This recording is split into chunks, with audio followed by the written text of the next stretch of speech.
In this video I'm doing a quick review on IHC's Mother Hubbard 260 steam engine. This 260 is built on the same chassis and even the same body as their standard 260, which uses the old Pemco body. It's a very nicely detailed model for the price. It's very nice looking, definitely has a unique appearance with that center cab.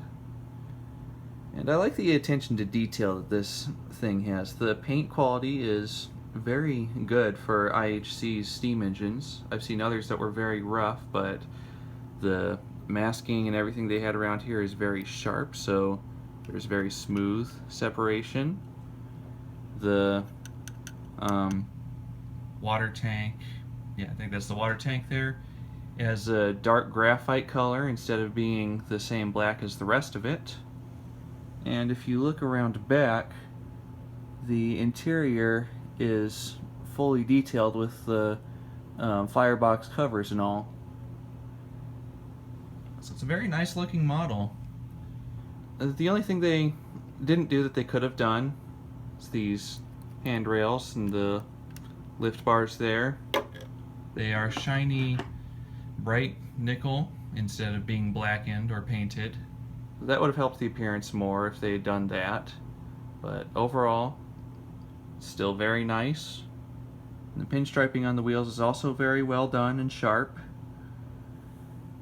And if you look at the details, you'll notice that a lot of the finer ones, like the handrails on the sides, they are molded in their black plastic color, and they're made out of a flexible plastic, so they're hard to damage, very durable, so I like that about it.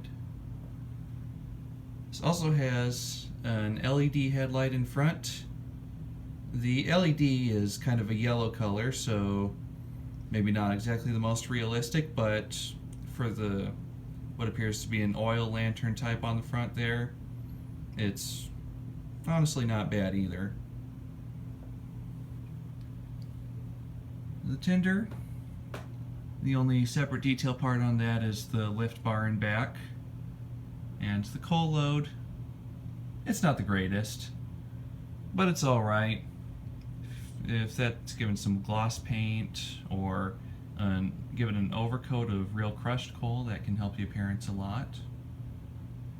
And then the coupler is IHC's Magic Mate coupler, which is designed to work with both KD and the old horn hook type.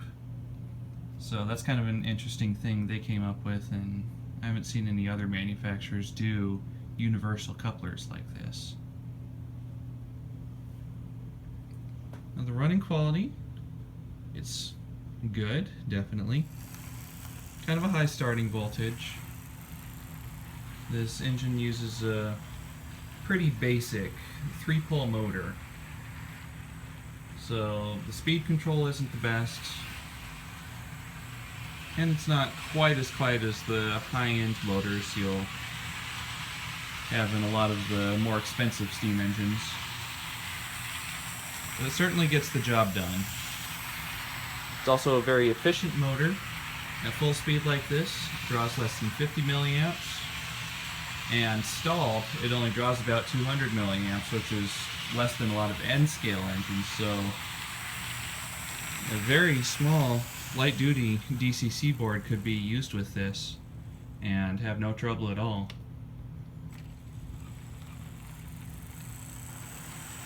Now, the construction of this thing is entirely plastic, from the top of the shell to the bottom of the frame, all plastic parts.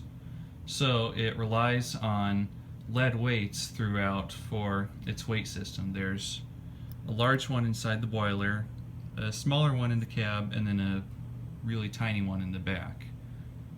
And that gives it enough weight to pull a decent load of about 15 cars or so. And it can't do much more than that before the wheels start slipping. Running quality was also very smooth, as you saw before. And after some testing and calculations, I found that the top speed here is about 62 scale miles per hour. The slowest I could get it down to was about 7 scale miles per hour because of the combination of the cheap motor and the kind of higher speed gearing to compensate for the motor's somewhat slow speed. Electrical pickup is very good. It has pickup from all 6 of the drive wheels and then 2 wheels from each of the Tinder's trucks, so that's 10 wheels total.